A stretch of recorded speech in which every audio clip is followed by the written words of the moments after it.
अगर आप एक फाइनेंशियल एडवाइजर हैं तो आप ये जानते होंगे कि इन्वेस्टर को अपने पैसों को अलग अलग बास्केट में इन्वेस्ट करना चाहिए।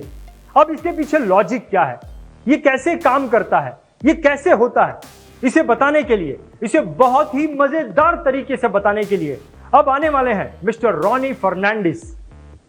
मिस्टर रॉनी फर्नांडिस एक बहुत ही कामयाब फाइनेंशियल एडवाइजर हैं और मैंगलोर से अपने फाइनेंशियल एडवाइजरी के काम को करते हैं। तो दोस्तों, जोरदार तालियों के साथ मिस्टर रॉनी फर्नांडिस का स्वागत करें। जोरदार तालियों के साथ, जोरदार तालियों के साथ।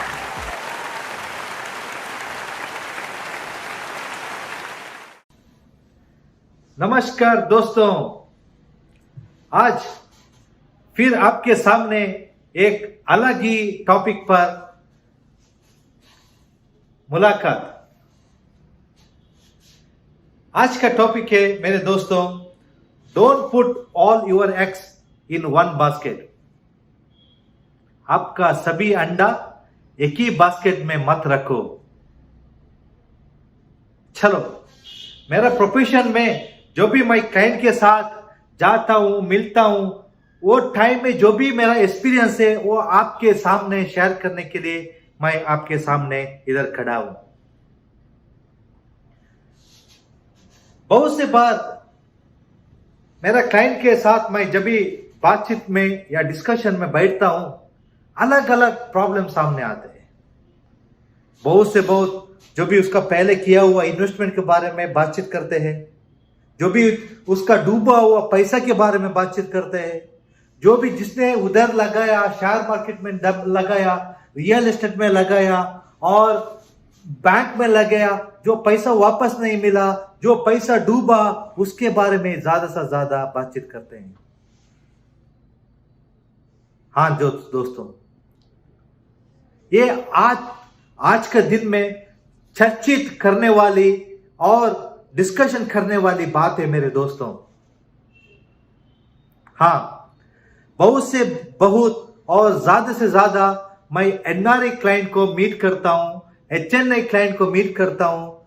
वो सब उसके पैसे बहुत बैंक का वेल्थ मैनेजर्स, रिलेशनशिप मैनेजर्स और फाइनेंशियल एक्सपर्ट्स मैनेज करते हैं। लेकिन ज्यादा से ज्यादा लोग, ज्यादा से ज्यादा people are not happy with this concept. Yes, चलो मैं आपको एक XYZ का बैंक के बारे में थोड़ा बताता हूं। मेरे क्लाइंट के पास इज HNI क्लाइंट, लगभग उसका बैंक में 20 से 25 करोड़ XYZ में थे। मैं बैंक का नाम लेने को नहीं चाहता हूं, इसलिए मैं XYZ बैंक आपको बता रहा हूं। और उसको सलाह मिली, sir why you are not investing in different avenues. हमारा बैंक आपको वेल्थ मैनेजर देता है सर, पर्सनल रिलेशनशिप मैनेजर देता है सर, और अच्छी सी टी भी देता है सर, चाय भी देता है सर। सो मेरा क्लाइंट ने उसको उसका सब फाइनेंशियल एडवाइजर का, उसका सब वेल्थ मैनेजर का और बैंक मैनेजर का बातचीत सुना और उसको पैसा अलग अलग दिशाओं में, अलग अलग एडवाइस में बैंक ने उसका पैसा डाला। नतीजा मेरे दोस्तों, मेरा क्लाइंट ने 5 साल वेट किया, 8 साल वेट किया कुछ लोगों ने, लेकिन पैसा FD रेट से भी ज्यादा बढ़ा नहीं। जो FD में उसको 5% मिलते थे, 7% मिलते थे, जो भी पैसा ये फाइनेंशियल एडवाइजर में डाला, बैंक मैनेजर में डाला, few are in negative growth. कुछ फंड ऐसे थे पैसा ही वापस नहीं मिला, कुछ रिटर्न्स ऐसे थे 2% आया। और मेरा क्लाइंट एक दिन फेड अप हो गया and he converted all into investments, all his whatever distributed investments he bring back into NRI account and keep it in again in NRI bank FD, my dear friends। हाँ, ये एक ही client की बात नहीं है, ऐसे बहुत क्लाइंट मेरे पास आते हैं, सर मेरा पैसा डूबा है सर, मैंने मिस्टेक की सर, मैंने बैंक मैनेजर की बात सुनी सर, मैंने मिस्टेक की सर, गलती की है सर। हाँ दोस्तों, ऐसा होता है, ऐसा जरूर होता है, हर क्लाइंट के साथ ऐसा होता है। अगर आपने खुद आपका इन्वेस्टमेंट के बारे में स्टडी किया बिना इन्वेस्ट किया तो जरूर आपकी भी गलती हो सकती है मेरे दोस्तों।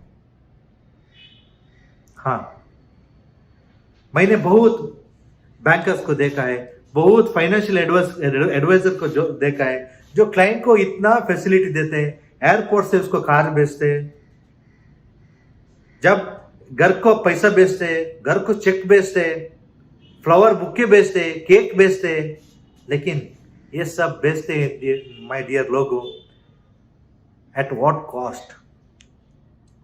क्या कीमती पर? क्या आपका पैसा किसने किधर रिस्क में डाला? हाँ दोस्तों, एक बार मैं एक बैंकर के साथ बैठा था, वो बैंक मैनेजर मेरा दोस्त था। सो ऐसे ही चाय पानी में डिस्कशन हो गई, तो मैंने उसको एक क्वेश्चन पूछा, अरे यार, आप तो इंश्योरेंस कंपनी में डील करते हैं, म्यूचुअल कंपनी में डील करते हैं, आप मेरे को ये बताओ कौन सा इंश्योरेंस प्लान अच्छा है और कौन सा म्यूचुअल फंड अच्छा है? तो उसने दिल खुल के मुझसे डिस्कशन किया, मेरे दोस्तों, sir, we are not selling which is best for clients, which we are facing pressure to sell, that we are trying to sell fast. Because he is my friend, he is revealed the truth. मैं ऐसा नहीं बोलता हूं कि हर bank manager गलती करता है, हर wealth manager गलती करता है, हर रिलेशनशिप मैनेजर गलती करता है, मैं ये बात नहीं करता हूं मेरे दोस्तों। मेरा कहना है कि आपका वेल्थ मैनेजर भी, आपका बैंक मैनेजर भी, आपका फाइनेंशियल रिलेशनशिप मैनेजर भी कुछ प्रेशर में आके आपको उसका प्रेशर के द्वारा आपको कुछ भी बेच सकता है। सो ये वार्निंग सिग्नल है आपके लिए, जो भी आप खरीदता है देख कर समझ कर खरीदो। हाँ दोस्तों, ये फाइनेंशियल फील्ड में, फाइनेंशियल लिटरेसी में और ये फाइनेंशियल मार्केट में कोई भी एक्सपर्ट नहीं है, सभी एक्सपर्ट है, सभी एक्सपर्ट नहीं भी है। हाँ दोस्तों, इसलिए क्या करना है, किसको ट्रस्ट करना है? अरे एक म्यूचुअल फंड एडवाइजर को जाके मिलो तो वो बोलेगा, sir, invest all your money in mutual fund, don't invest in insurance sir, don't invest in real estate sir, we are debt fund sir, we are giving you guarantee return sir. अभी debt fund का returns क्या हो गया मेरे दोस्तों? कितना date fund वाले default हो गए। अभी एक स्टॉक ब्रोकरेज आपको मिला तो वो बोलेगा, why are you investing in mutual fund man, why are you investing in insurance policies man, break all mutual funds, break all insurance policies, invest on stocks. आप बिल गेट्स बन जाओगे, Warren Buffett बन जाओगे। अभी एक life insurance adviser मिला तो वो बोलेगा, invest all your retirement funds in LIC, invest all your retirement funds in our insurance company. वो सब बोलेगा, रियल एस्टेट में मत डालो, लिटिगेशन का प्रॉब्लम आएगा, म्यूचुअल फंड में मत डालो, मार्केट गिर जाएगा, शेयर मार्केट में मत डालो, आपका खलास हो जाएगा। हाँ दोस्तों, हर इन्वेस्टर, हर फाइनेंशियल एडवाइजर आपके फील्ड के बारे में ही बोलता है और दूसरों का फील्ड का और दूसरे इन्वेस्टमेंट का वो मना कर देता है। मेरा आपसे विनती है दोस्तों, ऐसा फाइनेंशियल इन्वेस्टर से, सो कॉल्ड फाइनेंशियल जो भी इन्वेस्टर्स है, उनसे संभाल के रहो और दूर रहो।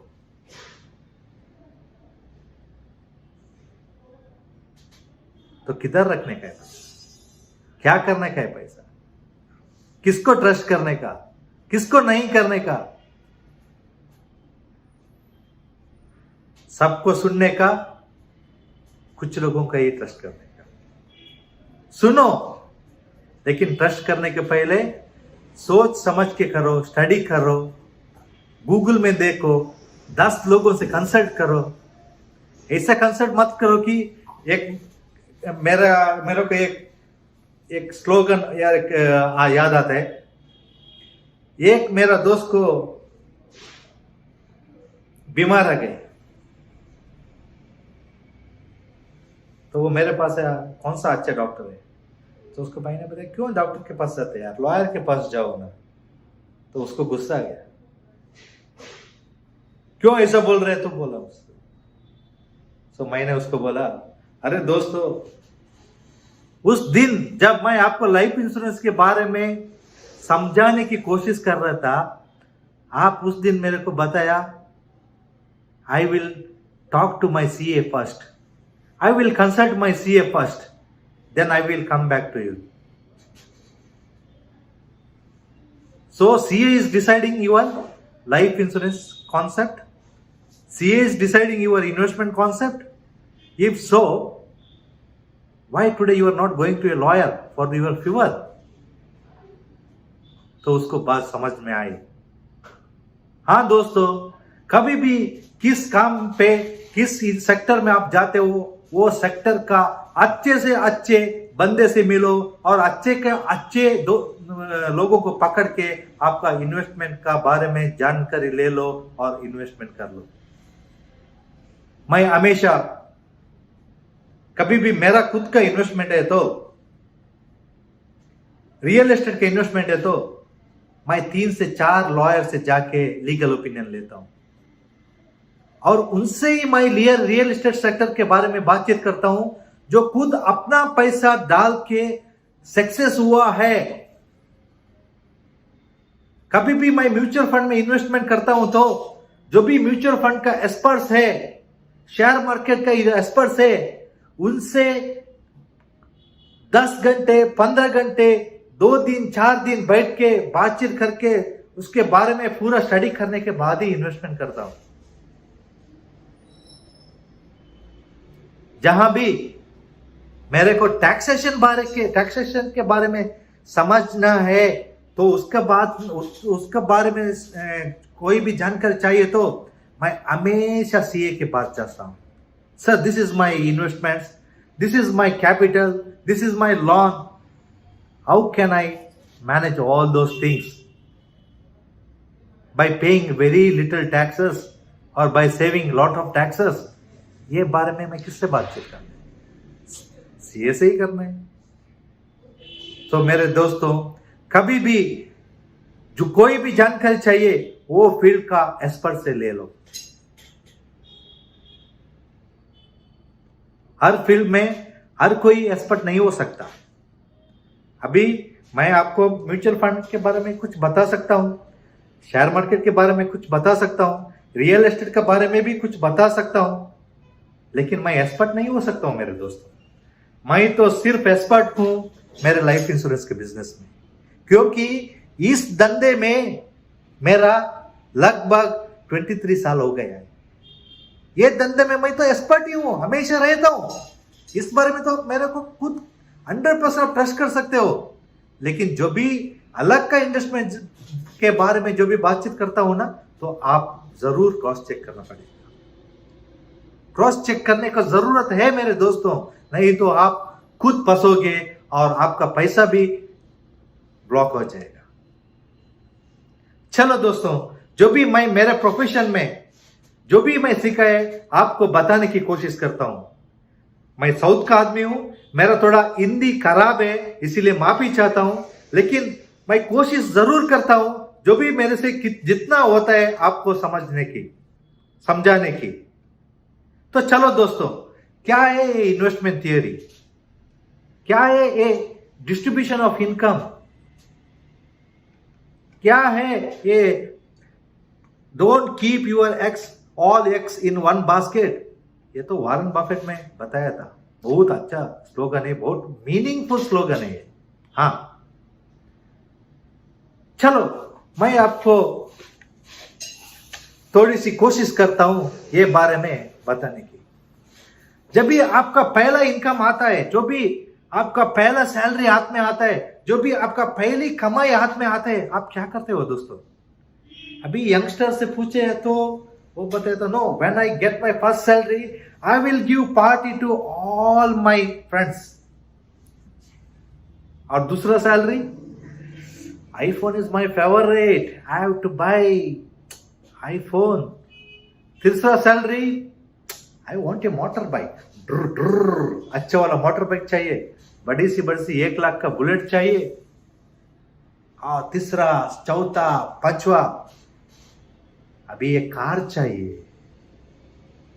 कार के लिए पैसा मेरे पास कम है, इसीलिए बैंक मेरे को लोन देता है। So I will pay the instalment and I will drive my dream car. उसके बाद एक घर चाहिए। हाँ, एक घर चाहिए। घर के लिए भी पैसा मेरे पास बहुत कम है, इसीलिए एक अच्छा सा हाउसिंग लोन चाहिए। और उसके बाद शादी, और उसके बाद बच्चे, लाइफ फिनिश। हाँ दोस्तों, ये बहुत लोगों की लाइफ प्लानिंग है, और इधर ही आदमी फंस जाता है और फिनिश हो जाता है। चलो दोस्तों, और क्या तरीका है, इसके बिना भी आप लाइफ लीड कर सकते हो। तो मैंने मेरा कैरियर में फेलो चार्टर्ड फाइनेंशियल प्रैक्टिशनर बोल के एक लूगी का एक कोर्स किया था, डिप्लोमा किया था। The points which I got from there आपके सामने रखने की कोशिश करता हूं। कभी भी आपका इन्वेस्टमेंट, आपका पैसा किधर जाता है, नॉर्मली हमारा सब पैसा जो भी कमाई है हम 3 बकेट में डालते हैं। पहला बकेट है दोस्तों ड्रीम बकेट, दूसरा बकेट है सेव बकेट, और तीसरा बकेट है रिस्क बकेट। जो भी हमारा अर्निंग है, 10,000 कमाया, 1 लाख कमाया, 5,000 कमाया, ये 3 ही बकेट में जाता है दोस्तों। ये क्या है ये 3 बकेट, चलो आगे देखेंगे। पहला बकेट है दोस्तों, अभी मैंने आपको बताया था, ड्रीम बकेट। पहला सैलरी आ गया तो मेरा सारा पैसा इधर गया, किधर? नया mobile phone, car, international vacations, lavish spending on marriages, birthday parties, bike, जो भी लाइफ का ड्रीम्स है वो मैंने फुलफिल किया। सभी लोग यही गलती करते हैं, कुछ लोगों को पता भी नहीं है ये गलती है बोल के, यही लाइफ समझ के वो बैठे। और इसमें जो भी खर्चा करके जो भी बच जाता है ना, जो भी बच जाता है थोड़ी सी, तो वो जाके ये सेव बकेट में डालते हैं। क्या है save bucket? Bank FD, post office savings, life insurance policy, RD, recurring deposit, pygmy, और क्या क्या है। कुछ लोगों तो गवर्नमेंट बॉन्ड खरीदते हैं, और कुछ लोग घर में ही लॉकर में रखते हैं। बहुत से लोग ऐसा भी है, घर में ही पैसा रखते हैं। सेफ है, सेफ बकेट है। सो इधर कितना ही लाइफ प्लानिंग हो जाती है मेरे दोस्तों। और बहुत कम लोग हैं, इसमें कम लोग हैं जो लाइफ में रिस्क लेते हैं। क्या है रिस्क? ये रिस्क बकेट क्या होता है? इन्वेस्टमेंट ऑन स्टॉक्स बहुत risky, mutual funds, real estate, chit fund, private lending, gold तो थोड़े लोग खरीदते हैं। एंड वो क्या है? एंटिक इन्वेस्टमेंट, ये तो सुना ही नहीं है। हाँ, लोग बहुत से कम लोग हैं जो भी पैसा आपका इधर रखता है। चलो अब हम देखेंगे आगे, आपका जो भी सेफ बकेट का इन्वेस्टमेंट है आपको कितना रिटर्न्स देता है। ये एक फॉर्मूला है मेरे दोस्तों, रूल ऑफ 72। ये रूल में पता हो जाता है कि आपका पैसा कितना साल में डबल होता है। अभी समझो today's rate of interest is 6%, 72 है वो फॉर्मूला है मेरे दोस्तों। 72 में आप 6 डिवाइडेड बाय 6 किया तो आंसर आता है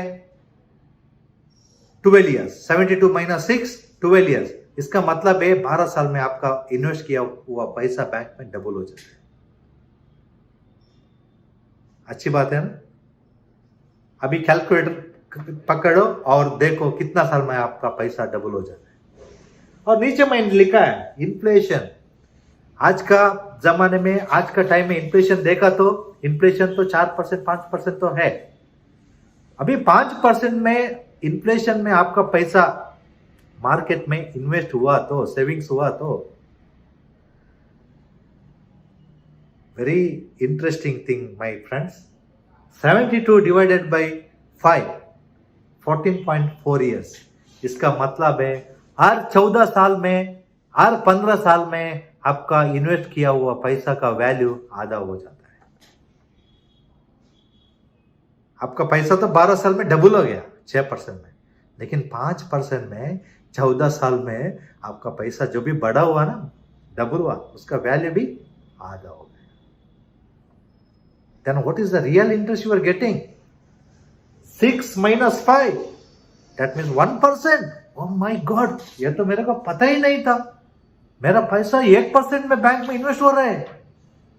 हाँ दोस्तों, unless you take risk in life, your money will not grow। So क्या है फॉर्मूला? क्या करूं अब? अभी तो मैं फंसा हूं। ऑलरेडी हाउसिंग लोन लिया है, इंस्टॉलमेंट तो चल रहा है। ऑलरेडी कार लिया है, इंस्टॉलमेंट तो चल रहा है। इस बारे में मैं कुछ भी नहीं कर सकता मेरे दोस्तों, आपने ही कुछ करना पड़ेगा। अभी मैं आइडिया दे सकता हूं, बाकी का तो आपका काम है। चलो मैं आपको थोड़ी सी एडवाइस देता हूं। How much and what's the percentage, where to invest, how to invest. चलो दोस्तों, अभी कैलकुलेट कर लो आपका ड्रीम बकेट में कितना पैसा जाता है। 50%, 70% घर का खर्चा के लिए, तो उधर भी एक परसेंटेज लगाया है। कभी भी आपका ड्रीम बजट को आपका 100 रुपया में 33% के ज्यादा आप स्पेंड मत करो। The maximum cap, maximum spending you can do for your lavish life और योर लाइवलीहुड और day to day expenses is 33% of your income. बाकी का 33% किधर रखने का? तो 33% कंपल्सरी इन्वेस्ट कर लो दोस्तों स्टॉक मार्केट में। अच्छा अच्छा सा ब्लू चिप्स का शेयर खरीद लो, थोड़ा पेनी स्टॉक भी खरीद लो, अच्छा अच्छा वाला स्टॉक खरीद लो, म्यूचुअल फंड में डालो। पैसा ज्यादा है तो आप रियल एस्टेट में भी डालो, थोड़ा पैसा आप गोल्ड में भी लगा लो। कभी एंटीक कॉइन और एंटीक पेंट होते थे, उधर भी थोड़ा पैसा लगाओ, ये जरूर आपका काम आएगा। और बाकी हुआ 33% दोस्तों एफडी में लगा लो, पोस्ट ऑफिस में लगा लो, एलआईसी या लाइफ इंश्योरेंस खरीद लो, और आरडी भी खरीद लो, गवर्नमेंट बॉन्ड में भी रखो थोड़ा पैसा, घर पे भी थोड़ा पैसा रखो। लेकिन कुछ लोगों ने मेरे से पूछा, अरे यार ऐसा सब किया तो लाइफ एंजॉय कब करेगा? Life is short. हाँ दोस्तों, life is short, but we have to live a longer life to retirement life. तो लाइफ में कब एंजॉय करने का मेरे दोस्तों? आपको मैं एक एडवाइस देता हूं। सी, हर इन्वेस्टमेंट का एक पीक सीजन होता है, हर इन्वेस्टमेंट का एक पीक टाइम होता है।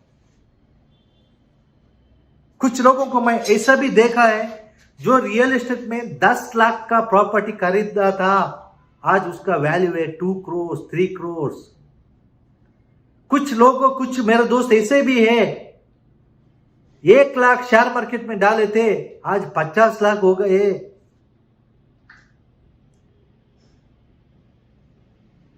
हाँ दोस्तों, कभी भी आपका रिस्क इन्वेस्टमेंट है ना, आपको अमीर कर सकता है, but you have to give sufficient time to grow your money.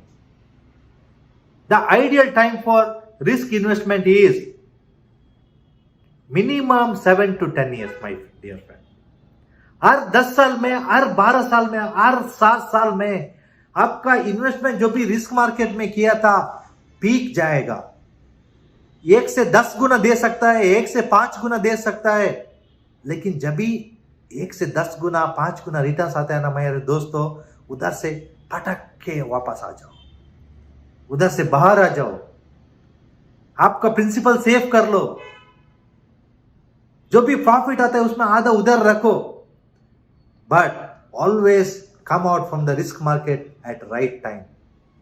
अभी जो भी आपका पैसा ज्यादा आ गया, अभी 10 लाख आपने रखा था, डाला था, अभी वो 2 करोड़ हो गया।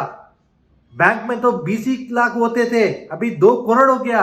जो भी एक्स्ट्रा प्रॉफिट आ गया ना मेरे दोस्तों, now enjoy from that money. That is not your money, that is easy money, that is not hard earn money. Enjoy from that money. Now आपका जो भी आईफोन है, गर्लफ्रेंड को मोबाइल देना है, या बीबी को लग्जरी कार देना है, गोल्ड खरीदना है बीबी को, और क्या बड़ा बंगला बनाना है, ये पैसे में डालो, ये पैसे में कर लो मेरे दोस्तों। आपका हार्ड अर्न मनी से ये गलती बिल्कुल मत करो। और उसके साथ मेरे दोस्तों, इसका भी याद, सेफ बकेट का भी याद हमेशा रखो।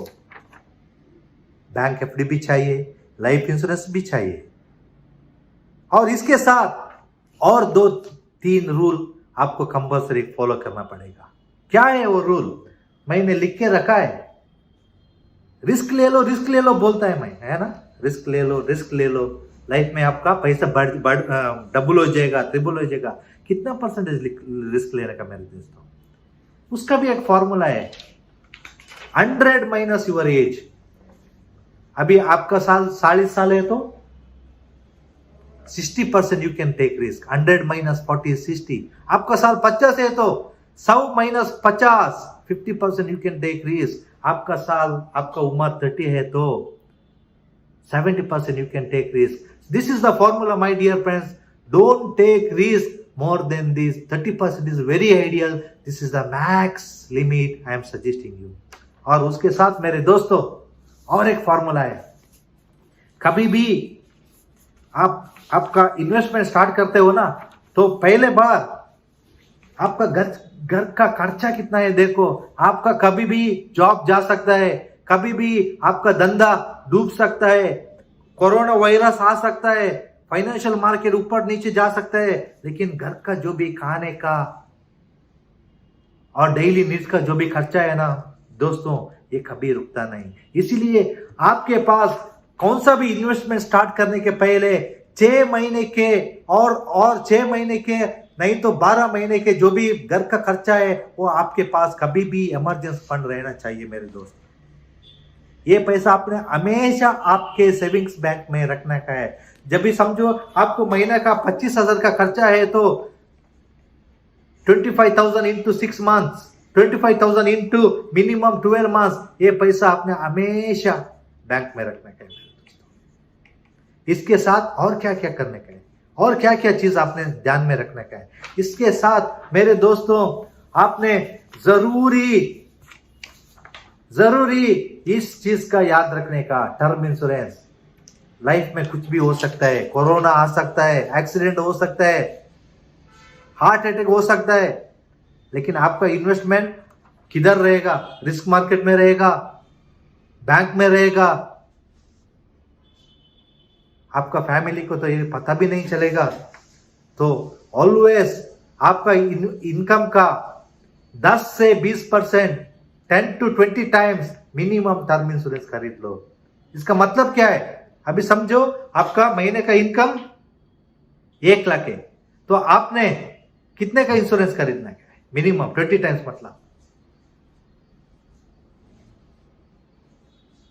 अभी आपको समझो महीने का आपका खर्चा 50,000 है, तो 50,000 बैंक में इनकम आने के लिए आपके पास कितना एफडी होना चाहिए?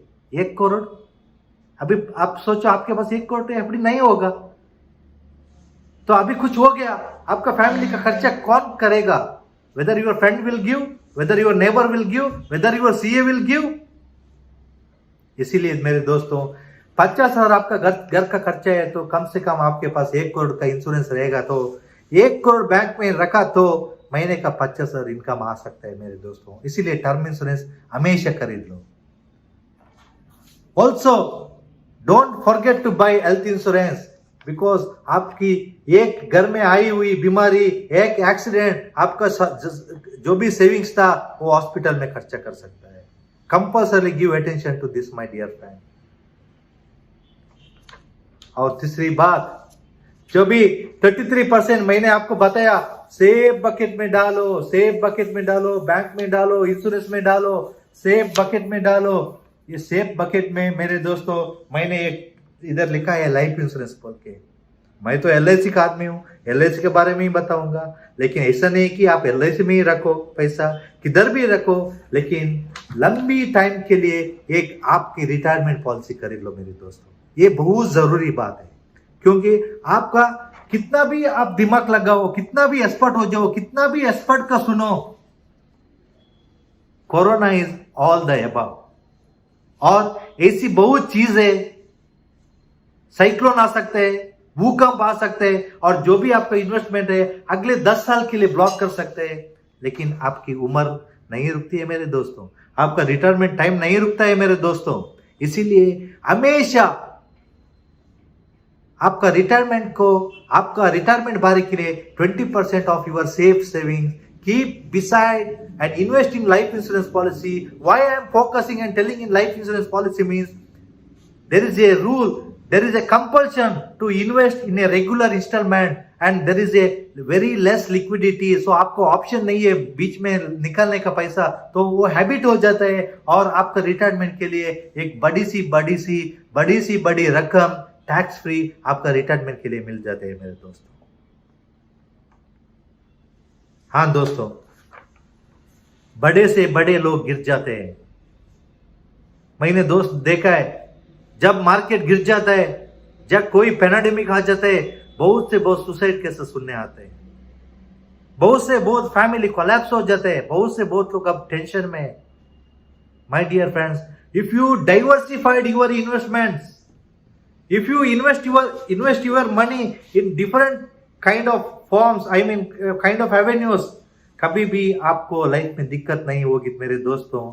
आप कभी भी हैप्पी लाइफ लीड करेंगे और संतुष्ट रहेंगे। धन्यवाद दोस्तों। अगले टाइम में और एक टॉपिक के साथ आपके सामने जरूर आऊंगा। तब के लिए शुभकामना। तो मिस्टर रॉनी, आपने अपने पर्सनल एक्सपीरियंस से हमें यह समझाने की कोशिश की है कि किसी भी चीज की सलाह उस फील्ड के प्रोफेशनल से लेनी चाहिए। इसके अलावा डाइवर्सिफिकेशन को आपने रिस्क बकेट, सेफ बकेट और ड्रीम बकेट के द्वारा बहुत ही खूबसूरत तरीके से समझाया। तो मिस्टर रॉनी, आपने ये भी बताने की कोशिश की कि अंडों को टर्म प्लान, इमरजेंसी फंड और रिटायरमेंट प्लान में भी रखना चाहिए। मिस्टर रॉनी, जिस तरीके से आपने अपने टॉपिक अंडों को अलग अलग बास्केट में किस तरीके से डाइवर्सिफाई करना चाहिए उसे समझाया, वो बहुत ही मजेदार तरीका था और बहुत ही सरल तरीका था। इसके लिए मैं मिस्टर रॉनी आपको बहुत बहुत धन्यवाद करना चाहता हूं। बहुत बहुत धन्यवाद आपका मिस्टर रॉनी। अगर आपने अब तक इस चैनल को सब्सक्राइब नहीं किया तो इसे सब्सक्राइब करें, नोटिफिकेशन के लिए बेल आइकन को क्लिक करें और वीडियो पसंद आए तो लाइक भी करें।